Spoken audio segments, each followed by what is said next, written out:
गजू लगे मल्हा बिरादरी के गोठ ते फायरिंग ऐं ज़मीन ते कब्ज़े ख़िलाफ़ गोठाणनि जो घारो में एहतजाजी मुज़ाहिरो।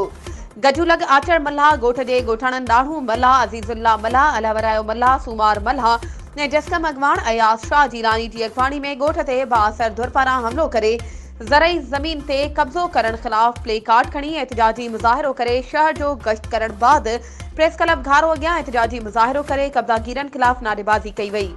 इन मौक़े ते गोठाणनि दाहींदे चयो त बाअसर कब्ज़ागीर असांजे गोठ जे मुख़्तलिफ़ माण्हुनि जी 128 एकड़ ज़मीन ते कब्ज़ो करे हथियारबंद विहारे छॾिया आहिनि,